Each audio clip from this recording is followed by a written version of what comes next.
매일 드시는 생선들이 사실 신장을 조용히 망가뜨리고 있습니다. 건강에 좋다고 챙겨 드시는 그 생선 정말 몸에 이롭기만 할까요? 생선이라고 다 같은 생선이 아닙니다. 어떤 생선은 어떤 방식으로 먹느냐에 따라 신장을 지킬 수도 있고 반대로 신장에 서서히 부담을 쌓을 수도 있거든요. 오늘은 우리가 아무 생각 없이 먹어온 생선들 중에 신장에 독이 되는 것을 정확히 짚어드리고 반대로 신장을 지키는 생선은 무엇인지까지 제대로 알려드리겠습니다. 끝까지 보시면 오늘 저녁 밥상부터 바로 바꾸실 수 있을 거예요. 생선이 신장에 문제가 되는 건 생선 자체가 나쁜 게 아닙니다. 핵심은 두 가지예요. 나트륨과 퓨린. 나트륨은 혈압을 올리고 신장에 직접적인 부담을 줍니다. 신장은 우리 몸의 필터 역할을 하는 기관인데 나트륨이 많이 쌓이면 이 필터가 서서히 막히기 시작합니다. 퓨린은 조금 낯선 단어일 수 있는데요. 쉽게 말씀드리면 특정 음식을 먹었을 때 몸속에서 분해되면서 요산이라는 물질을 만들어냅니다. 서울시 보건연구원에서도 퓨린이 많은 음식을 과하게 섭취하면 요산이 신장에 쌓여 신장 기능에 영향을 줄 수 있다고 밝히고 있을 만큼 신장 건강과 직결된 성분입니다. 특히 여성분들은 더 주의가 필요합니다. 50대 이후에 폐경이 되면서 에스트로겐이라는 여성 호르몬이 급격히 줄어드는데 이 호르몬이 바로 퓨린을 분해하고 요산을 몸 밖으로 내보내는데 중요한 역할을 합니다. 그래서 50대 이후 여성분들은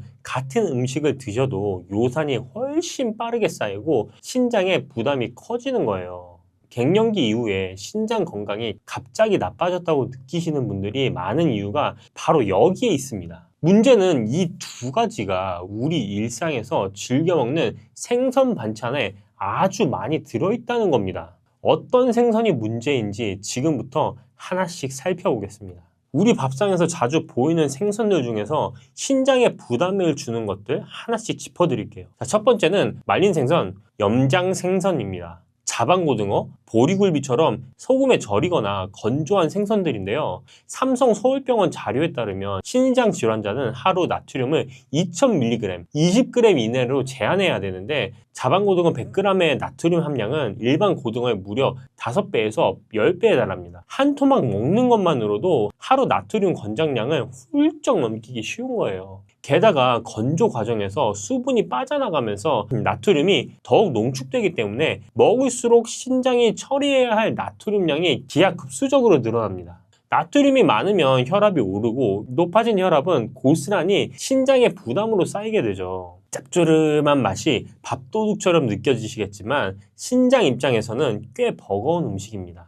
두 번째는 멸치와 건어물류입니다. 멸치 볶음은 칼슘이 풍부하다고 알려져 있어서 꾸준히 드시는 분들이 많으시죠. 그런데 영양 전문가들은 칼륨과 인이 많은 멸치, 마른 오징어 등 말린 식품은 신장 건강에 부담을 줄 수 있다고 입을 모았습니다. 건조 과정에서 수분이 빠져나가면서 나트륨, 칼륨, 인이 그대로 농축되기 때문인데요.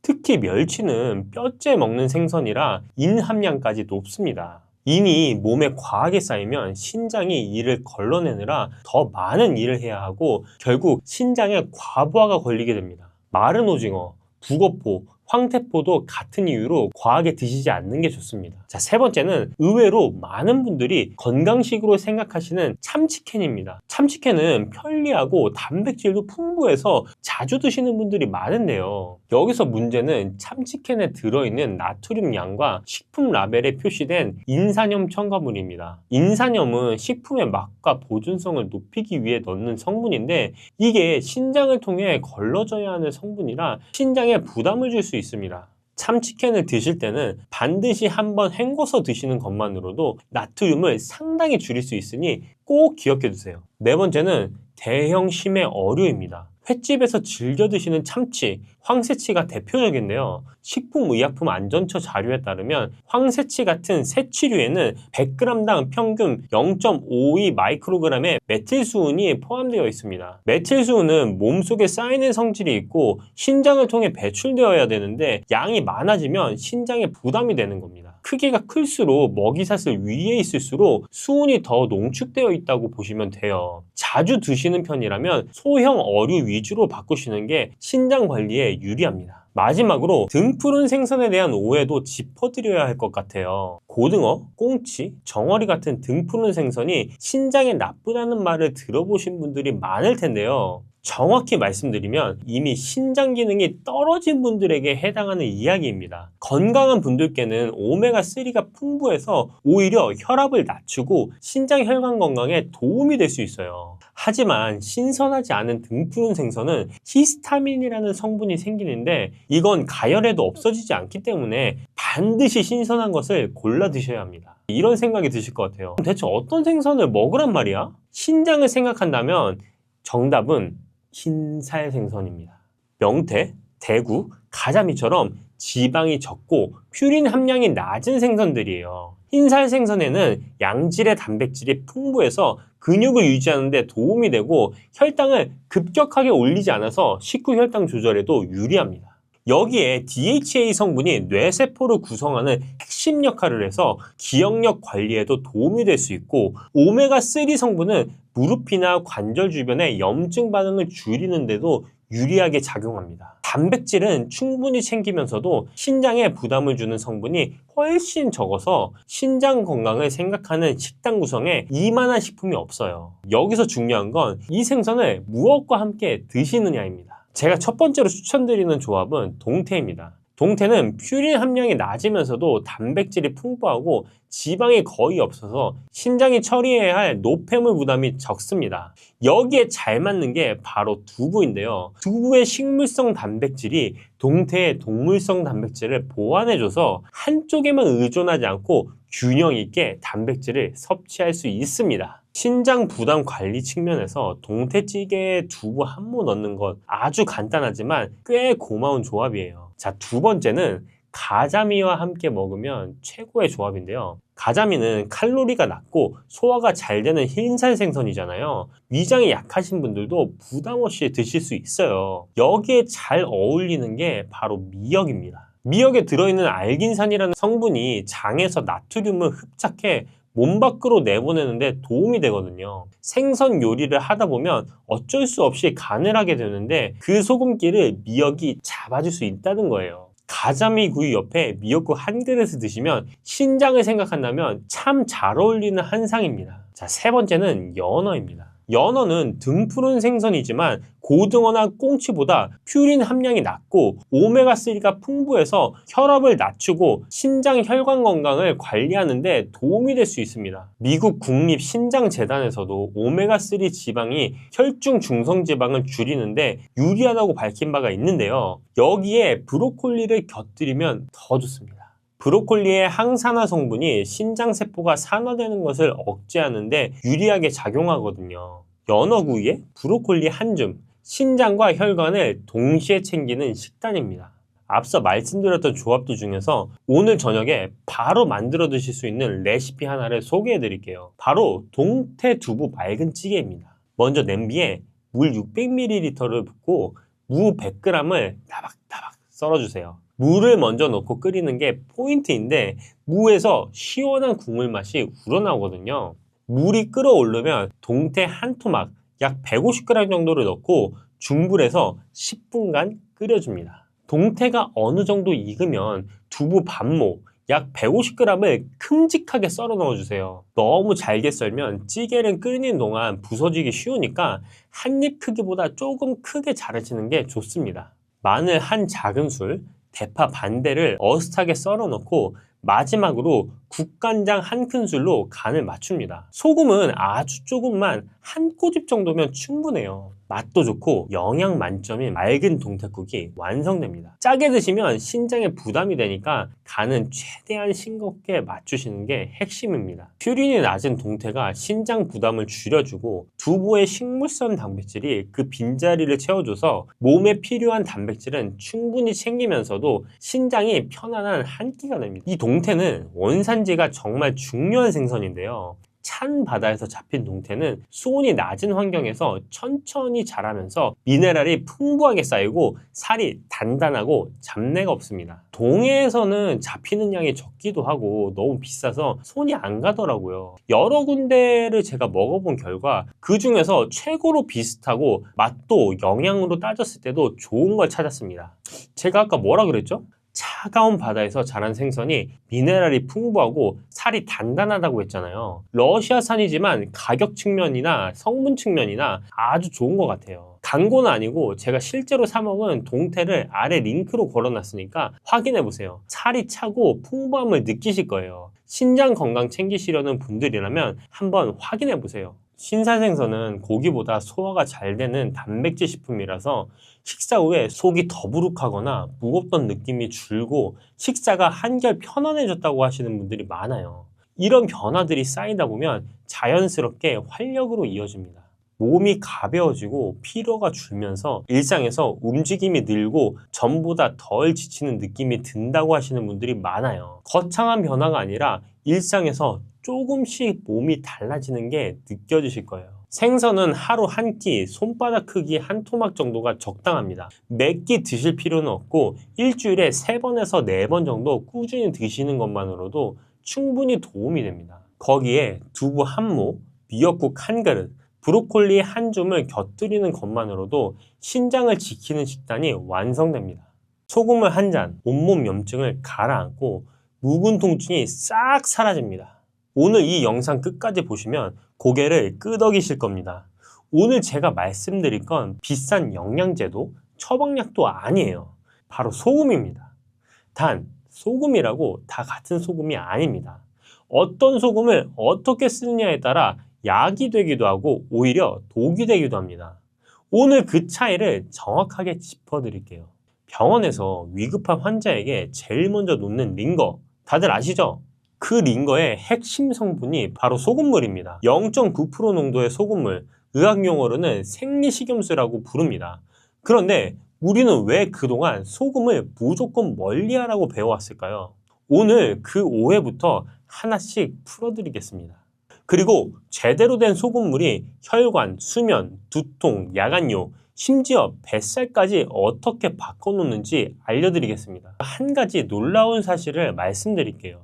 우리 몸속에 흐르는 피, 땀, 눈물이 왜 짠지 아세요? 우리 몸의 체액 염분 농도가 0.9%이기 때문입니다. 병원 링거도 정확히 0.9% 소금물이에요. 우리 몸은 이미 소금물로 이루어져 있다는 겁니다.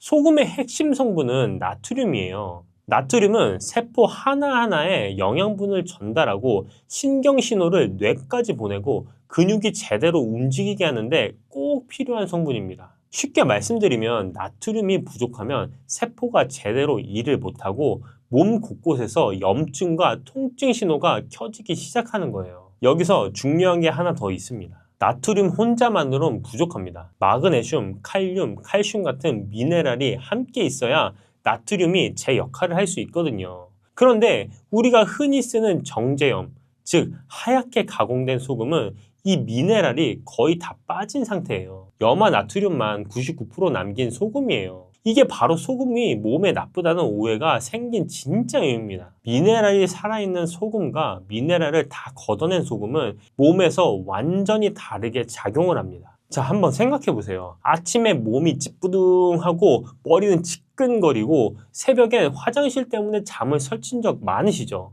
그런데 이 신호들 사실 몸속 미네랄 균형이 무너졌다는 경고일 수 있습니다. 우리나라 음식이 워낙 간이 세다 보니까 소금은 충분히 먹고 있다고 생각하시는 분들이 많으세요. 근데 여기서 문제는 소금의 양이 아니라 소금의 질입니다. 우리가 매일 먹는 소금 대부분은 미네랄이 거의 다 빠진 정제염이에요. 나트륨만 잔뜩 들어있고 몸이 진짜 필요로 하는 미네랄은 채워지지 않은 거죠. 그러니 혈액순환이 느려지고 몸 곳곳에 염증이 쌓이고 통증에 잠까지 얕아지는 악순환이 반복됩니다. 오늘 말씀드린 소금물 한 잔이 바로 그 악순환의 고리를 끊는 시작점이 될 수 있습니다. 소금물을 도대체 언제, 얼마나 마셔야 할까요? 저는 딱 이때 마시는데요. 소금물 마시는 황금 시간대 알려드리겠습니다. 가장 중요한 건 아침 기상 직후입니다. 자는 동안 우리 몸은 아무것도 보충받지 못한 상태거든요. 이때 소금물 한 잔으로 시작하면 세포가 깨어나고 하루 종일 몸의 순환이 원활하게 돌아가는데 도움이 됩니다. 자, 두 번째는 식사 30분 전입니다. 밥 먹기 전에 소금물 한 잔을 마시면 자연스럽게 포만감이 생겨서 과식을 줄이는 데도 유리하고 소화 흡수도 훨씬 원활해집니다. 세 번째는 자기 30분 전인데요. 소금 속 마그네슘 성분이 신경을 안정시켜주기 때문에 잠들기 전에 소금물 한 잔이 숙면에 도움이 될 수 있습니다. 하루의 총량은 물 1리터를 기준으로 잡으시면 됩니다. 물 1리터에 소금 약 1에서 2g 살짝 짭조름한 정도면 딱 맞습니다. 많이 넣으시면 혈관에 안 좋을 수 있어요. 여기서 소금은 미네랄이 살아있는 천일염이나 해양 심층수 소금을 쓰셔야 합니다. 아까 말씀드린 것처럼 미네랄이 빠진 정제염으로는 이 효과를 기대하기가 어려워요. 아침에 소금물 한 잔 마셨다면 이어서 뭘 드시느냐도 중요합니다. 함께 챙겨 드시면 소금물 효과가 훨씬 배가 되는 음식들이 있거든요. 지금 설명드릴게요. 첫 번째는 바나나입니다. 소금물을 마시고 나면 나트륨이 몸속에서 역할을 다한 뒤 반드시 배출되어야 하는데요. 이걸 도와주는 게 바로 칼륨입니다. 나트륨과 칼륨의 관계를 시소라고 생각해 보세요. 한쪽이 올라가면 다른 쪽이 내려가야 균형이 잡히는 것처럼 나트륨이 들어오면 칼륨이 밀어내면서 균형을 맞춥니다. 바나나 한 개에는 칼륨이 약 400mg이 들어있는데 이 칼륨이 신장을 통해 나트륨을 소변으로 밀어내면서 혈관 안에 나트륨이 쌓이는 걸 막아줍니다. 나트륨과 칼륨의 균형이 잡히면 혈관 벽에 가해지는 압력이 줄어들고 혈액순환이 훨씬 부드러워지는 데 도움이 됩니다. 아침 소금을 한 잔에 바나나 한 개, 혈관을 청소하는 가장 간단한 아침 루틴입니다. 여기서 주의하셔야 될 건 신장병이 있으신 환자분들은 바나나 섭취를 주의하셔야 됩니다. 바나나의 칼륨이 오히려 배출이 안 될 수 있기 때문입니다. 두 번째는 시금치인데요. 혈관을 고무호스라고 생각해 보세요. 고무호스가 유연하면 물이 잘 흐르지만 딱딱하게 굳어버리면 조금 압력이 가해져도 터지거나 막히죠. 우리 혈관도 똑같아요. 시금치의 풍부한 마그네슘은 혈관 근육을 이완시켜서 혈관이 딱딱하게 굳는 걸 늦춰주는 역할을 하는데요. 소금물의 나트륨이 세포 사이에 신호 전달을 돕고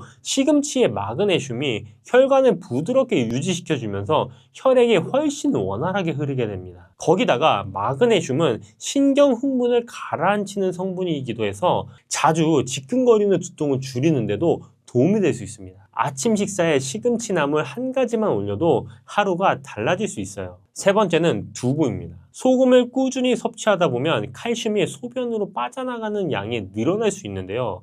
이걸 그냥 두면 우리 몸은 부족한 칼슘을 채우려고 뼈에서 칼슘을 막 끌어다 씁니다. 마치 비상금을 털어 쓰는 것처럼요. 처음엔 괜찮아 보여도 시간이 지나면 통장이 바닥나듯이 뼈가 점점 약해지고 관절이 더 쑤시는 느낌으로 이어질 수 있습니다. 두부에는 100g당 칼슘이 약 130mg 들어있어서 소금물로 빠져나간 칼슘을 자연스럽게 보충해줍니다. 된장찌개에 두부 한 모만 넣어도 소금물과 아주 잘 맞는 균형 잡힌 식단이 완성됩니다. 한 가지만 기억하시면 돼요. 소금물도 결국 물이기 때문에 하루 1리터 소금물 자체가 이미 훌륭한 수분 보충이 됩니다. 별도로 물을 더 챙겨 마실 필요 없이 소금물 1리터를 아침 식전, 취침 전으로 나눠서 꾸준히 드시는 것만으로도 충분합니다. 단, 하루에 1리터를 넘기는 건 피하세요. 좋은 것도 넘치면 부담이 되듯이 적정량을 지키는 것이 소금물을 제대로 활용하는 핵심입니다. 처음 시작하는 분들은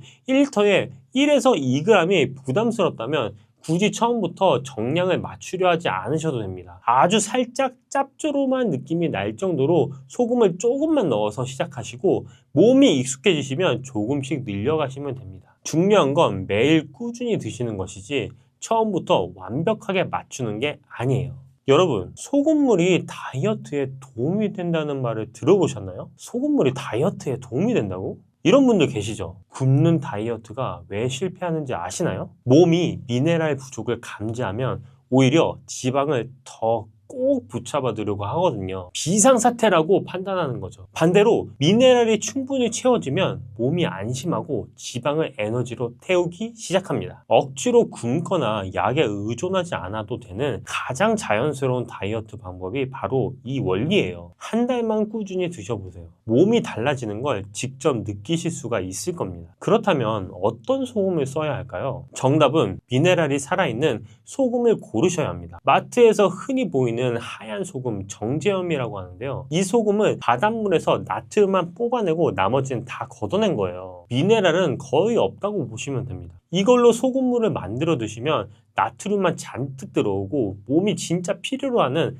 마그네슘, 칼륨, 칼슘은 하나도 채워지지 않아요. 천일염이나 해양 심층수 소금이 대표적인데요.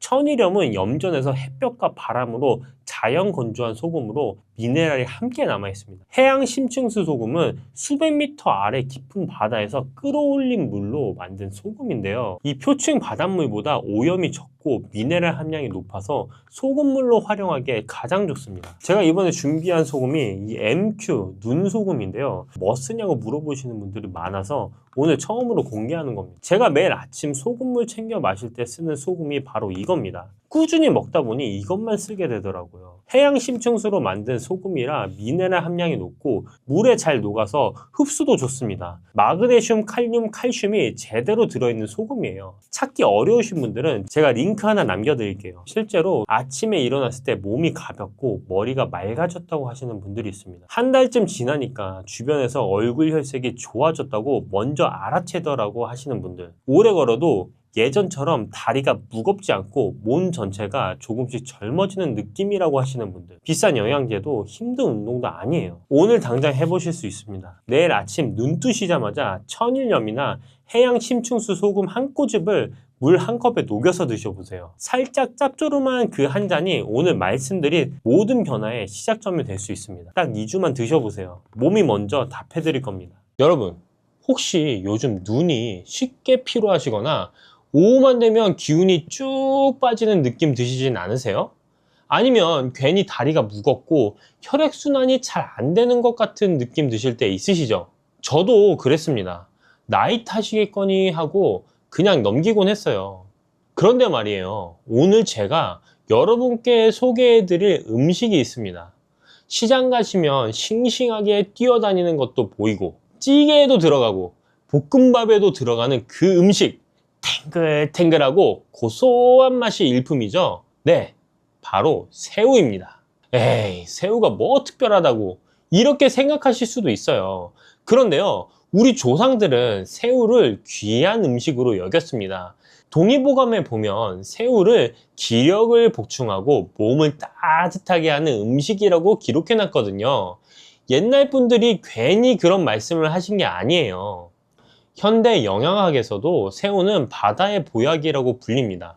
특히 식품의약품안전처에서는 새우에 들어있는 아스타잔틴이라는 성분이 눈의 피로 개선에 효과가 있다고 공식적으로 인정했어요. 비타민 E보다 550배, 비타민 C보다 6000배나 강력한 항산화 작용을 한다는 연구 결과도 있습니다. 새우 한 마리에 이렇게 대단한 비밀이 숨어 있었던 거예요. 오늘은 이 탱글탱글한 보물, 새우에 대해서 제대로 한번 파헤쳐 보려고 합니다. 먼저 혈압 걱정 되시는 분들, 눈 건강 챙기시는 분들께 새우가 어떻게 도움이 되는지 알려드릴게요. 그리고 새우와 함께 드시면 효과가 2배, 3배로 좋아지는 음식도 있습니다. 우리 조상들이 아욱국에 새우젓을 넣어 드신 데는 다 이유가 있었거든요. 하지만 여기서 중요한 게 있습니다. 새우가 아무리 좋아도 이걸 함께 드시면 안 되는 음식이 있어요. 특히 맥주랑 새우를 같이 드시는 분들 많으시잖아요. 이 조합이 왜 위험한지, 어떤 분들이 조심하셔야 하는지도 오늘 꼭 짚어드릴게요. 그리고 마지막에는 새우를 가장 건강하게 드실 수 있는 특별한 요리법도 알려드리겠습니다. 스페인 사람들이 오래 건강하게 사는 비결이 담긴 요리인데요. 집에서도 쉽게 만드실 수 있어요. 좋은 것만 알려드리면 반쪽짜리 정보잖아요. 주의해야 할 것까지 다 알아야 진짜 도움이 되는 거니까요. 그럼 지금부터 차근차근 이야기 나눠보겠습니다. 자, 그럼 우리 몸 이야기부터 해볼까요? 나이가 들면 여러 가지가 걱정되시죠? 혈압도 그렇고 눈도 예전 같지 않고 면역력도 떨어지는 것 같고요. 예전에는 밤새 책을 봐도 끄떡 없었는데 요즘은 조금만 화면을 봐도 눈이 뻑뻑하고 피곤하시죠? 오후만 되면 기운이 푹 빠지는 분들도 계시고요. 아침에는 그래도 괜찮은데 점심 먹고 나면 나른해지고 뭘 해도 의욕이 안 나는 분들이 많으세요. 혈관 건강도 걱정이시죠? 콜레스테롤 수치가 높다고 하니까 뭘 먹어도 걱정이 되고, 그렇다고 맛있는 거 안 먹자니 삶에 낙이 없고요. 단백질은 챙겨 먹어야 한다는데 고기는 기름지고 소화도 잘 안 되는 것 같고, 그리고 이런 증상들 그냥 나이 탓이려니 하고 넘기시는 분들이 참 많으세요. 원래 나이 들면 다 그런 거지 하시면서요. 그런데 이게 쌓이면 어떻게 될까요? 눈 피로가 계속되면 시력에도 영향을 주고 혈관 건강이 나빠지면 심혈관 질환으로도 이어질 수 있습니다. 그렇다면 왜 이런 문제들이 생기는 걸까요? 우리 몸은 나이가 들면서 여러 가지가 변합니다. 혈관도 예전처럼 탄력이 좋지 않고 세포도 점점 노화가 진행되죠. 이건 자연스러운 현상이에요. 누구나 겪는 일입니다. 여기에 생활 습관이 더해지면 문제가 더 커집니다. 요즘 우리가 먹는 음식들, 기름지고 짠 것들이 많잖아요. 배달 음식도 많이 드시고 간편하게 드시려다 보니 영양 균형이 안 맞는 경우가 많습니다. 특히 단백질이 부족한 분들이 많으세요. 단백질이 부족하면 근육이 빠지고 면역력도 떨어지고 피로도 쉽게 느끼게 됩니다. 눈 건강도 마찬가지예요. 요즘은 스마트폰도 보시고 TV도 많이 보시잖아요. 이런 블루라이트에 계속 노출되면 눈이 쉽게 피로해지고 시력에도 영향을 줍니다. 그리고 활성산소라는 게 있습니다. 우리가 숨을 쉬고 에너지를 만드는 과정에서 자연스럽게 생기는 건데요. 이게 많아지면 세포를 손상시키고 노화를 촉진시킵니다. 나이가 들수록 이 활성산소를 없애는 능력이 떨어지거든요. 이런 복합적인 원인들이 하나 둘씩 쌓이면서 우리 몸에 부담을 주는 겁니다. 하루아침에 생긴 문제가 아니라 오랜 시간 조금씩 쌓여온 거예요. 해결책도 거창할 필요가 없습니다. 매일 조금씩 꾸준히 좋은 걸 드시면 됩니다. 그리고 좋은 것 중에 하나가 바로 오늘의 주인공 새우입니다. 새우에는 타우린, 아스타잔틴, 셀레늄 같은 성분들이 풍부하게 들어있거든요. 자, 이제 본격적으로 새우가 왜 좋은지 말씀드릴게요. 첫 번째, 심혈관 건강에 정말 좋습니다. 새우에는 타우린이라는 아미노산이 풍부하게 들어있어요. 이 타우린이 혈압을 조절하고 나쁜 콜레스테롤을 억제하고 좋은 콜레스테롤은 높여주는 역할을 합니다. 동맥경화나 심근경색 예방에 도움이 되는 거죠. 고혈압 있으신 분들께 특히 좋은 성분입니다. 두 번째, 눈 건강과 노화 방지에 탁월합니다. 새우를 삶으면 빨갛게 변하잖아요. 이 붉은색의 비밀이 바로 아스타잔틴입니다.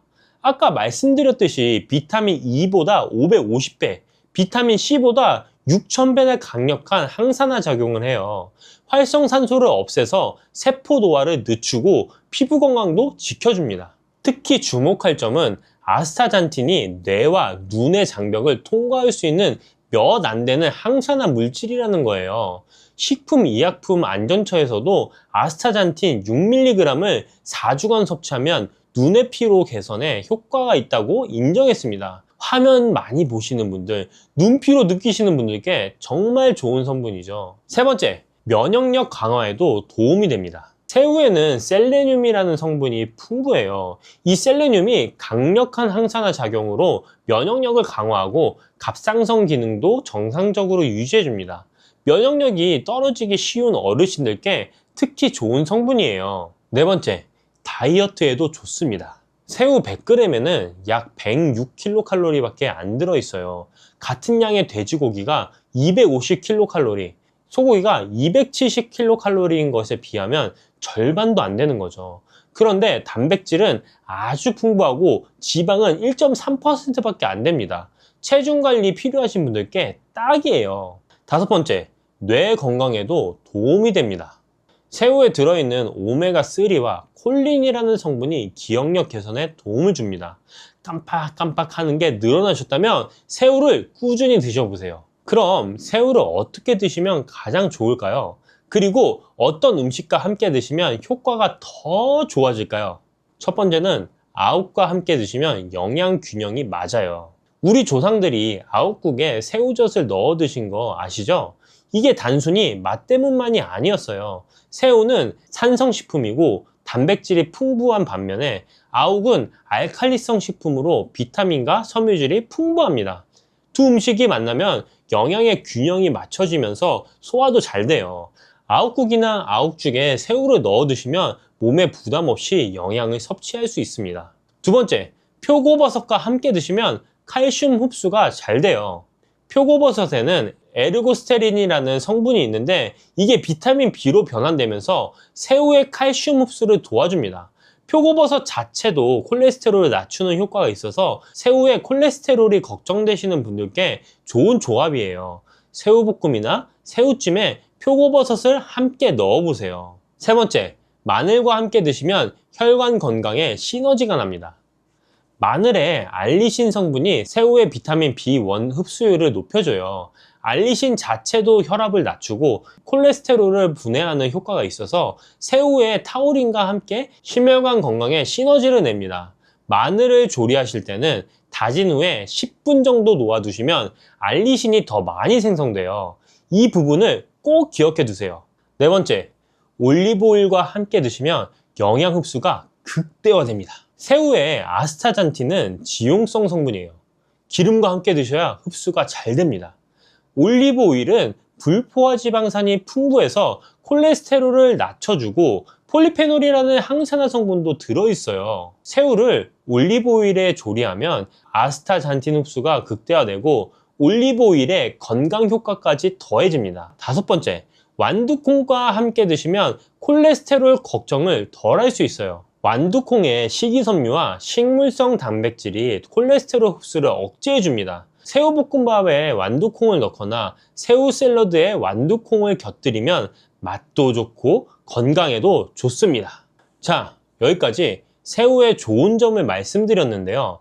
이제 중요한 주의사항을 말씀드려야겠습니다. 이 부분을 꼭 기억해 두셔야 돼요. 첫 번째, 갑각류 알레르기는 정말 조심하셔야 합니다. 이게 가장 중요한 부분이에요.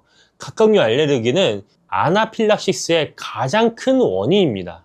아나필락시스는 급격한 알레르기 반응으로 심하면 생명을 위협할 수 있어요. 특히 주의할 점은 성인이 되어서 갑자기 알레르기가 생기는 경우가 많다는 겁니다. 어렸을 때 새우를 잘 드셨더라도 나이가 들어 처음으로 알레르기 반응이 나타날 수도 있어요. 두드러기, 가려움, 얼굴이나 목 붓기, 호흡곤란 같은 증상이 30분 내에 나타나면 즉시 119에 전화하셔야 합니다. 두 번째, 맥주와 새우는 절대 함께 드시면 안 됩니다. 많은 분들이 맥주 안주로 새우를 즐기시는데 통풍 위험이 있는 분들에게는 최악의 조합이에요. 특히 새우 머리에는 퓨린이라는 물질이 많이 들어 있습니다. 이 퓨린이 체내에서 요산으로 변하는데 요산이 많아지면 관절에 쌓여서 극심한 통증을 일으키는 통풍이 생깁니다. 맥주의 알코올은 요산 배출을 방해하고 맥주 자체에도 퓨린이 들어있어요.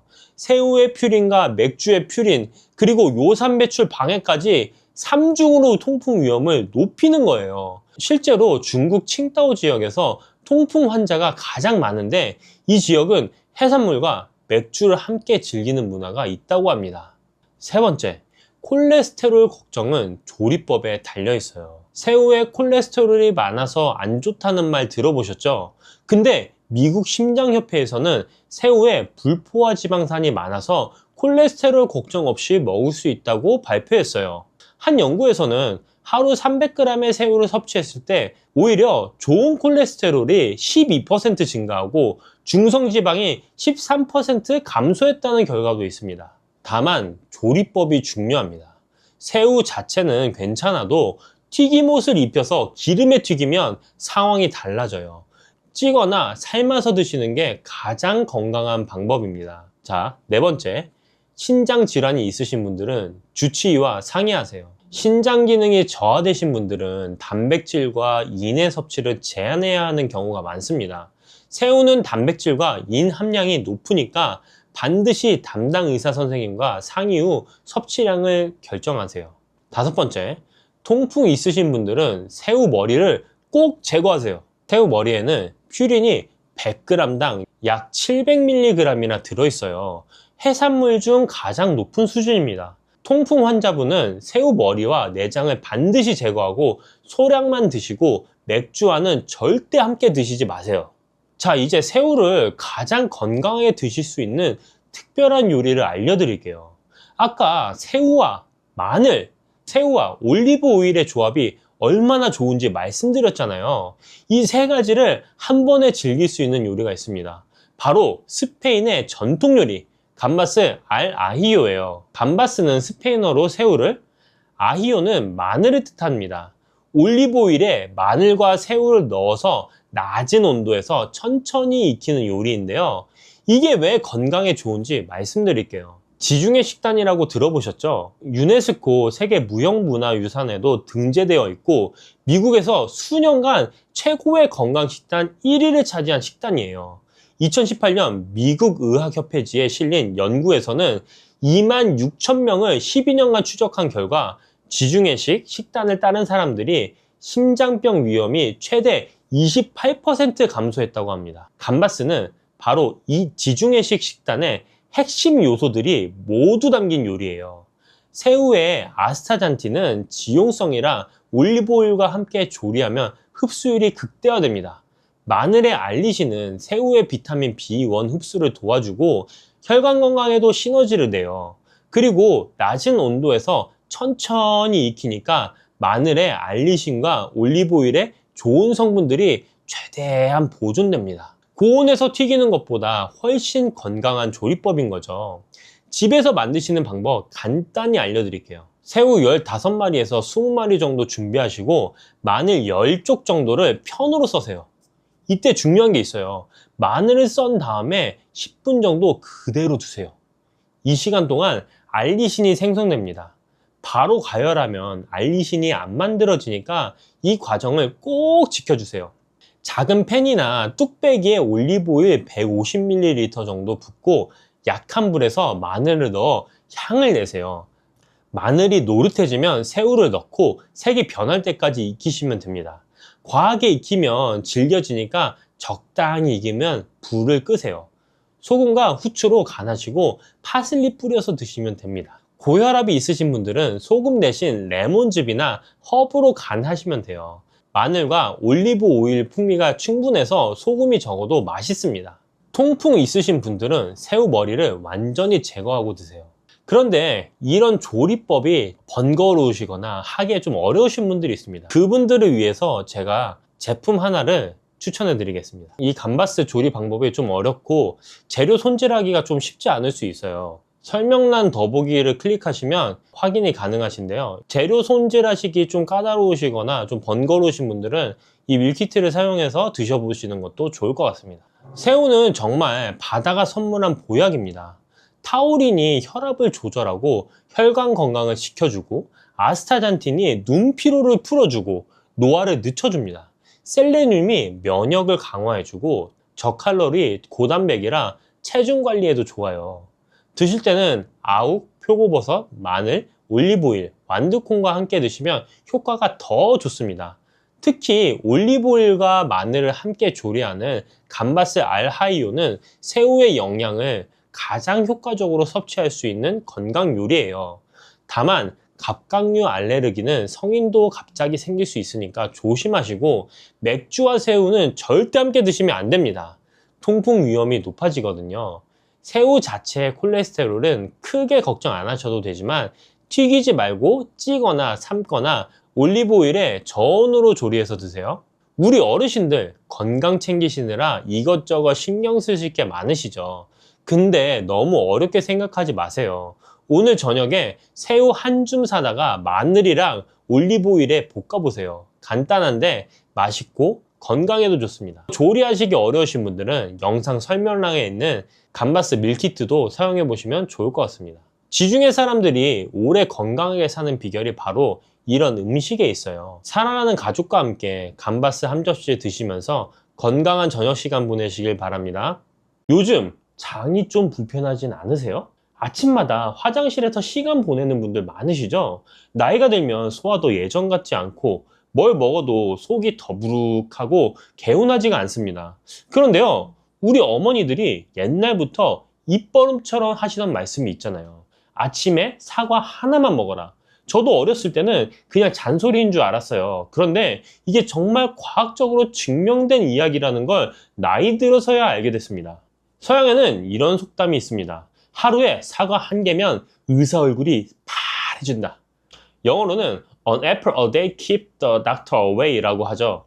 그냥 옛날 사람들이 지어낸 말일까요? 아닙니다. 미국 플로리다 주립대학교 연구팀의 결과에 따르면 매일 사과를 꾸준히 섭취한 여성은 그렇지 않은 여성보다 심장마비나 뇌졸중 위험이 무려 37%나 낮았다고 합니다. 그러니까 의사가 정말로 싫어할 만한 과일인 거죠. 오늘은 이 평범해 보이는 사과가 어떻게 우리 몸을 지켜주는지 그 비밀을 하나하나 풀어드리려고 합니다. 사과 좋다는 건 다들 아시잖아요. 그런데 어떻게 먹어야 제대로 효과를 보는지, 또 어떤 음식이랑 같이 먹으면 보약이 되고 어떤 음식이랑 먹으면 오히려 탈이 나는지 이건 잘 모르시는 분들이 많습니다. 오늘 저와 함께 알아볼 내용은요, 사과가 우리 몸에 주는 놀라운 효능들, 특히 시니어분들께 꼭 필요한 효능부터 시작해서 사과랑 같이 먹으면 효과가 배가 되는 황금 조합도 알려드릴 겁니다. 그리고 여기서 중요한 건데요, 무심코 같이 드셨다가 오히려 속을 망칠 수도 있는 조합도 있어요. 이 부분 꼭 알고 계셔야 합니다. 위장이 약하신 분들, 또 당뇨가 있으신 분들은 사과를 어떻게 드셔야 하는지 안전하고 맛있게 즐기는 방법까지 순서대로 짚어드릴게요. 나이가 들면 참 여러 가지가 불편해집니다. 예전엔 뭘 먹어도 거뜬했는데 요즘은 조금만 과식해도 속이 더부룩하고 변비도 잦아지고요. 아침마다 화장실에서 한참을 앉아있다 나오시는 분들도 계시죠. 장이 불편하면 하루 종일 개운하진 않습니다. 배에 가스가 차고 뭔가 막힌 것 같은 느낌, 외출하기도 꺼려지고 괜히 움직이기도 싫어지죠. 그냥 나이 탓이겠거니 하고 넘기기 쉬운데요, 이게 계속되면 문제가 커집니다. 변비가 만성이 되면 장 건강만 나빠지는 게 아니에요. 온몸에 독소가 쌓이고 피부도 푸석해지고 면역력도 떨어집니다. 심하면 대장 질환으로 이어질 수도 있고요. 혈압이나 혈관 건강도 마찬가지입니다. 나트륨을 많이 섭취하는 우리나라 식단 특성상 혈압 관리가 쉽지 않으시잖아요. 짜게 먹는 습관이 쌓이고 쌓여서 결국 고혈압, 심장질환으로 발전하는 경우가 많습니다. 그렇다면 왜 이런 문제들이 생기는 걸까요? 우리 몸은 나이가 들면서 자연스럽게 기능이 떨어집니다. 장 운동도 느려지고 소화 효소 분비도 줄어들어요. 젊을 때처럼 뭘 먹어도 쭉쭉 내려가던 그 시절이 아닌 거죠. 여기에 운동 부족까지 더해지면 문제가 커집니다. 움직임이 적으니까 장도 게을러지고 변이 장에 오래 머물면서 수분이 빠져나가서 더 딱딱해집니다. 악순환이 되는 거예요. 혈압 문제도 비슷합니다. 우리가 먹는 음식에는 나트륨이 정말 많이 들어있어요. 국, 찌개, 김치, 젓갈, 맛있는 건 다 짜죠. 이 나트륨이 체내에 쌓이면 혈압이 올라가고 혈관에 부담을 주게 됩니다. 문제는 나이가 들수록 이 나트륨을 배출하는 능력도 떨어진다는 거예요. 이렇게 노화와 생활습관, 식습관이 복합적으로 작용하면서 우리 몸 여기저기에 문제가 생기는 겁니다. 그런데요, 이런 문제들을 한 번에 도와줄 수 있는 과일이 있습니다. 바로 사과예요. 사과에는 펙틴이라는 식이섬유와 칼륨, 그리고 폴리페놀 같은 항산화 물질이 풍부하거든요. 사과가 왜 몸에 좋은지 하나씩 자세히 말씀드릴게요. 첫 번째는 장 건강입니다. 사과에는 펙틴이라는 수용성 식이섬유가 풍부해요. 이 펙틴은 장을 약산성으로 유지해주면서 나쁜 균의 증식을 막아줍니다. 장내 유익균은 늘리고 유해균은 억제하는 거죠. 변비로 고생하시는 분들께 사과가 좋은 이유가 바로 여기 있습니다. 장 운동을 규칙적으로 만들어주고 변을 부드럽게 해서 배변을 수월하게 도와줘요. 그런데 여기서 중요한 게 있어요. 이 펙틴은 사과 껍질 바로 아래 가장 많이 들어있습니다. 그래서 사과는 깨끗이 씻어서 껍질째 드시는 게 좋아요. 두 번째, 혈압관리입니다. 사과에 들어있는 칼륨 성분이 체내 나트륨 배출을 도와줍니다. 우리가 짜게 먹은 음식들, 그 염분을 몸 밖으로 빼주는 거예요. 한국식품영양과학회의 연구에 따르면 사과에 함유된 칼륨은 다른 과일에 비해 상당히 높은 수준이라고 합니다. 혈압이 걱정되시는 분들께 사과가 좋은 이유죠. 세 번째, 심혈관 건강입니다. 앞서 말씀드린 플로리다 주립대학교 연구팀의 결과 기억나시죠? 매일 말린 사과 약 75g, 사과 3개 정도 분량을 꾸준히 드신 여성들이 심장마비나 뇌졸중 위험을 37%나 낮춰뒀다는 그 연구요. 사과 속 폴리페놀과 펙틴이 나쁜 콜레스테롤을 낮추고 혈관을 깨끗하게 유지해주기 때문입니다. 네 번째는 당뇨 예방입니다. 사과가 달아서 당뇨에 안 좋을 것 같다고 생각하잖아요. 그렇지 않습니다. 여러 연구에 따르면 사과에 들어있는 폴리페놀 덕분에 제2형 당뇨병 위험이 18%나 감소했다고 해요. 일주일에 한 번만 사과를 드셔도 위험이 3% 줄어든다는 연구 결과도 있습니다. 사과는 달콤하지만 칼로리가 낮아요. 100g당 56칼로리밖에 안 됩니다. 당뇨 환자분들께도 부담이 적은 과일인 거죠. 다섯 번째, 암 예방 효과입니다. 사과의 붉은 껍질에는 안토시아닌이라는 항산화 물질이 들어있어요. 이 성분이 활성산소로부터 세포를 보호하고 종양의 확산을 억제하는 효과가 있습니다. 특히 대장암 예방에 좋다고 알려져 있는데요. 사과의 펙틴이 대장암을 예방하는 유익한 지방산을 증가시키기 때문입니다. 여섯 번째로 폐 건강입니다. 담배 피우시는 분들, 또 미세먼지 많은 요즘 공기가 걱정되시는 분들께 좋은 소식이에요. 영국의 킹스 대학과 사우스햄튼 대학교 연구 자료에 따르면 일주일에 사과를 2개 정도 드신 분들이 천식 발생 위험을 22에서 23%나 낮출 수 있다고 합니다. 사과에 들어있는 케르세틴 성분이 폐 기능을 강화시켜주기 때문이에요. 일곱 번째, 치매 예방입니다. 사과를 씹어 먹으면 안면 근육 운동이 많아지면서 뇌로 가는 혈류량이 증가해요. 게다가 사과 속 케르세틴이 산화 스트레스로부터 뇌를 보호해줍니다. 서양에서 사과를 자연의 칫솔이라고 부르는 것도 이런 이유 때문이에요. 잘 씹어 먹으면 타액 분비도 늘어나고 구강 건강에도 좋고 뇌 건강에도 좋은 거죠. 이렇게 좋은 효과를 제대로 보려면 사과를 어떻게 드시느냐가 중요합니다. 먼저 드시는 시간이 중요해요. 장 운동이 가장 활발한 아침 식전에 사과를 드시면 효과가 좋습니다. 빈속에 사과 반쪽 정도 드시면 하루 장 활동이 훨씬 편안해지실 거예요. 적정량은 하루에 사과 한두 개, 약 200에서 400g 정도입니다. 많이 드신다고 무조건 좋은 게 아니에요. 적당히가 중요합니다. 그리고 껍질째 드시는 게 좋다고 말씀드렸죠? 농약이 걱정되시면 흐르는 물에 깨끗이 씻어주시고요. 베이킹소다를 푼 물에 담갔다가 헹궈주시면 더 안심이 됩니다. 자, 이제 사과랑 같이 먹으면 효과가 배가 되는 황금 조합을 알려드릴게요. 첫 번째는 사과와 견과류입니다. 사과의 부족한 단백질과 건강한 지방을 견과류가 채워줘요. 사과의 비타민 C와 견과류의 비타민 E가 함께 작용해서 항산화 효과도 더 강해집니다. 간식으로 사과 깍둑썰기해서 호두나 아몬드랑 같이 드셔보세요. 두 번째, 사과와 꿀입니다. 사과를 쪄서 꿀을 뿌려 드시면 위장도 편해지고 장내 유익균도 늘어납니다. 몸속에 쌓인 독소를 제거하는 데도 도움이 돼요. 특히 위장이 약하신 분들께 추천드립니다. 세 번째, 사과와 요거트입니다. 사과의 식이섬유와 요거트의 프로바이오틱스가 만나면 장 건강에 시너지 효과가 납니다. 아침에 플레인 요거트에 사과 갈아 넣어서 드시면 소화도 잘 되고 든든해요. 네 번째, 의외의 조합인데요. 사과와 돼지고기입니다. 돼지고기? 돼지고기 드실 때 사과를 곁들이시면 정말 좋습니다.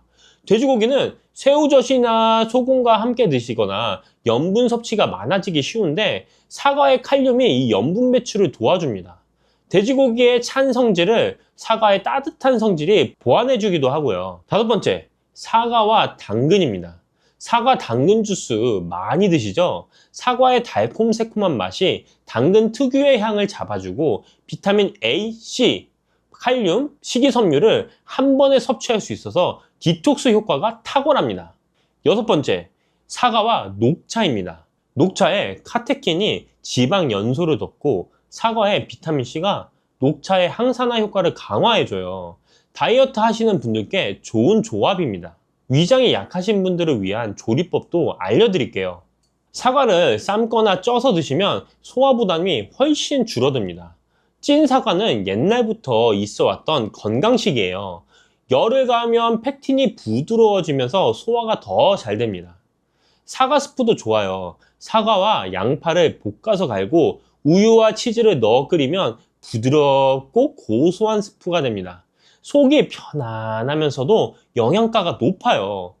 치아가 불편하신 분들은 사과를 갈아서 주스로 드시거나 사과 콩포트처럼 설탕과 레몬즙을 넣고 졸여서 부드럽게 드시는 방법도 있습니다.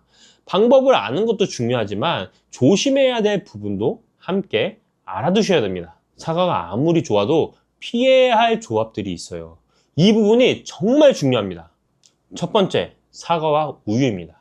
사과의 산 성분이 우유 속 단백질과 반응하면 위장에서 고형화되면서 소화가 잘 안 될 수 있어요. 속이 예민하신 분들은 특히 주의하셔야 합니다. 다만 요거트나 일부 치즈는 발효 과정을 거쳤기 때문에 괜찮아요. 앞서 요거트와의 조합을 추천드린 이유도 이겁니다. 두 번째, 사과와 튀김류입니다. 기름기 많은 튀김과 사과를 같이 드시면 소화가 급격히 떨어지고 복부 팽만감이 올 수 있어요. 튀김 드실 때는 사과를 피해 주세요. 세 번째, 사과와 해산물입니다. 산성인 사과와 해산물을 함께 드시면 소화가 잘 안 되는 경우가 있어요. 해산물 드신 직후에는 사과를 피하시는 게 좋습니다. 네 번째, 사과와 카페인입니다. 커피나 카페인 음료와 함께 사과를 드시면 위산 역류가 심해질 수 있어요. 속쓰림이 있으신 분들은 특히 조심하셔야 합니다. 다섯 번째, 밤에 먹는 사과입니다. 아침에 먹는 사과는 금, 밤에 먹는 사과는 독이라는 말 들어보셨죠? 저녁에 사과를 드시면 식이섬유가 장을 자극해서 유액 분비를 촉진하고 속쓰림이나 복통을 유발할 수 있어요. 사과는 되도록 아침이나 낮에 드시는 게 좋습니다.